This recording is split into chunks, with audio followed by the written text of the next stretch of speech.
হ্যাঁ, ঘটনা হচ্ছে যে অমরের সম্বন্ধে দুটো কথা বলছি। এখন দরজা থাক, কাজটা দাঁড়া, আমি আসছি, দাঁড়া। অমরের সম্বন্ধে কথাটা হচ্ছে সেটা হচ্ছে যে অমল অমল তার স্ত্রীর কাজে বিরক্ত হয়ে সে তার সন্তানকে যেভাবে বড় করছে, অমলের স্ত্রী অমলের সন্তানকে, তাতে অমল বলে অমলের সন্তান এবং স্ত্রীর থেকে সে সরে গেছে মোটামুটি পুরোপুরি, বেশ কিছুটা সরেই গেছে ধরুন পুরোপুরি। হ্যাঁ, তাতে দেখা গেল যে অমরের স্ত্রী এবং অমরের সন্তান অনেক বেশি ভালোভাবে চলছে। মানে অমল থাকলেই ওদের একটা মানে অন্যায়, উশৃঙ্খল, বেনিয়মে চলার একটা স্বভাব হয়ে গেছে। এতে অমলের একটু মন খারাপ হয়েছে, না তার সন্তান থেকে সরে যাবে, সন্তান বুঝি অমানুষ হয়ে যাবে, সন্তান বুঝি ভেসে যাবে। কিন্তু অমল বাস্তব জীবনে চলতে দেখলো একেবারে এইটাই পারফেক্ট কাজ, ওদের থেকে পুরোটা সরে যাও, পুরো অর্থ করি সামান্য দেবেন, রাত দেবে না। তাতে কী হবে, দুটো চান্স থাকবে, দুটোর একটা ওরা নেবে।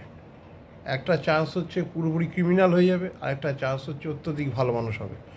কিন্তু অমল যদি তার সঙ্গে থাকতো তাহলে কিন্তু একদম 100%, মানে এই দুটো চান্স, মানে ধরুন দুটো চান্স মিলে এক হয়তো প্রবাবিলিটি ম্যাথমেটিক্যাল, দুটো চান্স 50-50, মানে হচ্ছে অর্ধ প্রবাবিলিটি হচ্ছে ভালো হওয়ার ভালো অতিরিক্ত, আর অর্ধ সম্ভাবনা হচ্ছে অতিরিক্ত খারাপ হওয়ার।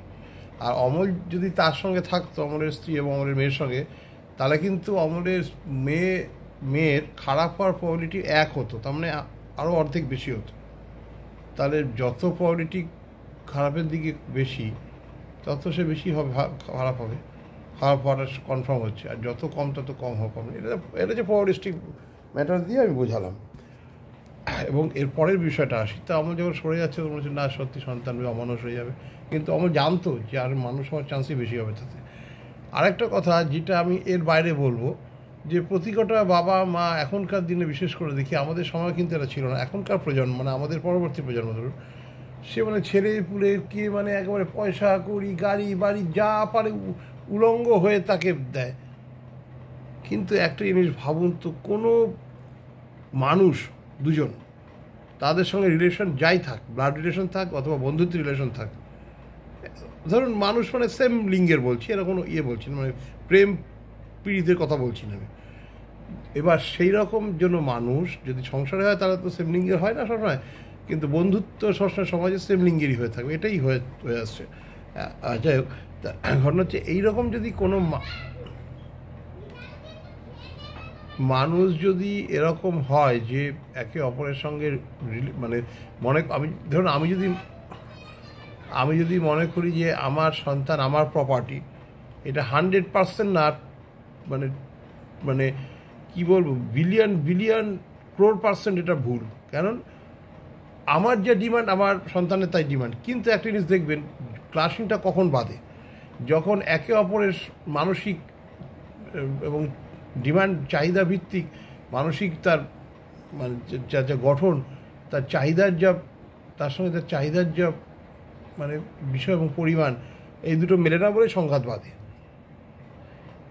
যে কোনো মানুষের সঙ্গে সংঘাত বাঁধে এই কারণে। তা আমি আমার সন্তানকে নিজের পুরোপুরি ভাবো, অমল তার সন্তানকে পুরোপুরি নিজের প্রপার্টি ভাববে, এটা তো কখনোই হবে না। কারণ এই সন্তান যখন বড় হবে তখন তার নিজের মধ্যে তার চাহিদাগুলো নিজে পূরণ করতে চাইবে, সে নিজের মানসিক গঠন নিয়ে চলবে। কিন্তু তার সঙ্গে যখন অমলের মিলছে না, কম বয়সে বাচ্চা আছে মেনে নিচ্ছে, ও বাচ্চা মেনে নিচ্ছে, অমল মেনে নিচ্ছে, বড় হলে কিন্তু এই সংঘাতটা মারাত্মক দাঁড়াবে। এইবার আপনি বলতে পারেন, তাহলে আমি তো আমার বাচ্চাকে সেইভাবে মানুষ করবো, কীভাবে মানুষ করবেন? কত প্রশ্নে আপনি তাকে ক্ষতি করবেন, তার মানসিক বিকাশ হয়ে দেবেন না। কারণ এইগুলোকে আপনি আটকাতে পারবেন না, প্রত্যেকটা লোক ইন্ডিভিজুয়াল, তার মানসিক গঠনের দিক থেকে, তার চাহিদার দিক থেকে। তার মানে তাকে যদি আপনি সেভাবে বড় করার মানেই হচ্ছে আপনার অধীনে থাকবে, মানেই হচ্ছে তাকে মানসিকভাবে ক্ষতিগ্রস্ত করবেন, শারীরিকভাবে না হোক। সেটা তো আপনার অন্যায়, অপরাধ, মারাত্মক অপরাধ, সেটাতে কোনো লাভও হবে না আপনার। বিষয়টা হচ্ছে এইখানেই আসল কথাটা, যে যেখানে দাঁড়াচ্ছে কোনো বাবা মার সন্তান তার বাবা মার প্রপার্টি হতে পারে না কোনোভাবে। প্রত্যেকটা সন্তান সে ইন্ডিভিজুয়াল, তার বাবা মার থেকে, বাবা মা যেইভাবে তার জীবনে চাহিদা পূরণ করেছে সব চাহিদা সন্তানকেও ডিমান্ড করবে, একটা মানুষ সেরকমই করে। বাবা মার দেখার দায়িত্ব হচ্ছে সন্তান যাতে চাহিদাগুলো ঠিকঠাক পূরণ করতে পারে, বেপথে না, ভুলভালভাবে পূরণ না করে, এইটাই তার দায়িত্ব। কখনোই ভাবে সন্তানকে নিজে প্রপার্টি করা একেবারে অন্যায়, অপরাধ, মারাত্মক। তার মানে আপনি একটা দাস তৈরি করছেন। আপনার সন্তানকে সুযোগ পেয়েছেন, ছোটোবেলা থেকে পেয়েছেন, তাকে আপনি শিকলে বেঁধে রেখেছেন, মানসিকভাবে হোক বা যেভাবে হোক। সেটা কিন্তু আপনার ভয়ঙ্কর অন্যায়। এটা বুঝতে পারছেন না। এটা তো ভবিষ্যতে আপনার পরবর্তী প্রজন্মে আপনাকে কত কষ্ট দেবে, এটা আপনি ভাবতেও পারছেন না। তা আমি সেটাই বলি যে ঠিকই আছে, অমল যা করছে ঠিক, এখনও পর্যন্ত তার কোনো ভুল আমি পাইনি কাজে। ঠিক আছে, আমি রাখলাম, আমার ভিডিও এখানে সমাপ্ত করলাম। প্রত্যেকে ভালো থাকবেন এই আশা রাখি।